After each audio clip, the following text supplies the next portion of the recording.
తిరుమల శ్రీవారి దర్శనం కోసం సామాన్యుల నుండి సెలబ్రిటీల వరకు రాజకీయ ప్రముఖుల నుండి ప్రభుత్వ ఉన్నతాధికారుల వరకు అందరూ వస్తుంటారు. తాజాగా కొందరు ప్రముఖులు శ్రీవారిని దర్శించుకున్నారు. ఉమ్మడి ఏపీ మాజీ సీఎం కిరణ్ కుమార్ రెడ్డి, భారత ఎన్నికల సంఘం ప్రధాన కార్యదర్శి అవినాష్ కుమార్, బాలీవుడ్ తారలు కృతి సనన్, హీరోయిన్ రింకు రాజగురు స్వామివారిని దర్శించుకున్నారు. శ్రీవారికి ప్రత్యేక పూజలు నిర్వహించారు. వీఐపీ బ్రేక్ దర్శన సమయంలో వీరంతా స్వామివారి సేవలో పాల్గొన్నారు. దర్శనం అనంతరం ఆలయ అర్చకులు వారికి తీర్థ ప్రసాదాలు అందజేశారు. దీనికి సంబంధించి మరిన్ని డీటెయిల్స్ వాసు అందిస్తారు. వాసు, ఇవాళ తిరుమల అప్డేట్స్ ఏంటి?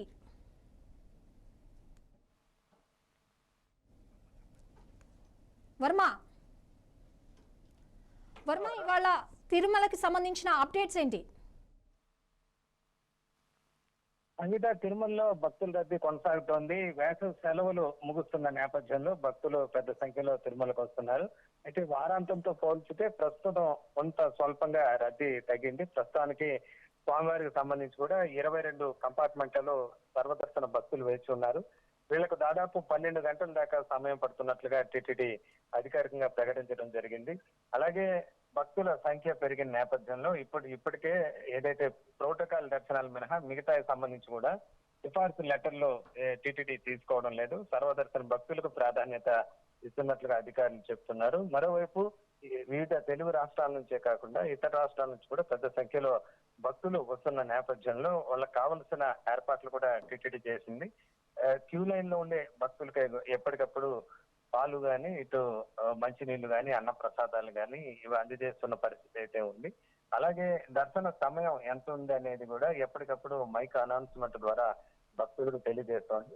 మరోవైపు దర్శన టోకెన్ల కోసం, ఉచిత టైం స్లాట్ దర్శన టోకెన్ల కోసం అర్ధరాత్రి నుంచే తిరుపతిలోని ఏదైతే శ్రీనివాసం, అలాగే విష్ణు నివాసం, భూదేవి కాంప్లెక్స్, ఈ 3 చోట్ల కూడా భక్తులు అర్ధరాత్రి నుంచి టోకెన్లు తీసుకుంటున్నారు. అక్కడ కూడా ఇబ్బంది లేకుండా టీటీడీ తగిన చర్యలు అయితే చేపట్టింది. మరోవైపు కాలినడక మార్గాల్లో కూడా దాదాపు రోజుకు 40,000 మందికి పైగా భక్తులు తిరుమలకు చేరుకుంటున్నారు.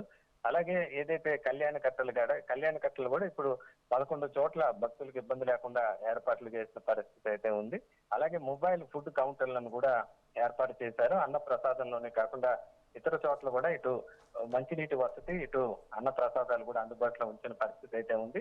ఇక ఈ సెలవులు ముగిసి ఈ స్కూళ్లు కానీ కాలేజీలు తెరిచే వరకు కూడా ఇదే పరిస్థితి ఉండే నేపథ్యం. ముఖ్యంగా వారాంతం వస్తే మరింత రద్దీ పెరిగి క్యూ లైన్లు కూడా వెలుపలకు వస్తున్న నేపథ్యంలో దానికి తగ్గట్టుగా కూడా ముందు జాగ్రత్త చర్యలు కూడా అధికారులు చేపట్టినట్టుగా చెప్తున్నారు. మొత్తం మీద భక్తులకు ఎలాంటి ఇబ్బంది లేకుండా అన్ని రకాల ఏర్పాట్లు చేసినట్లుగా టీటీడీ అధికారులు చెప్తున్నారు. సంగీత. Thank you Varma.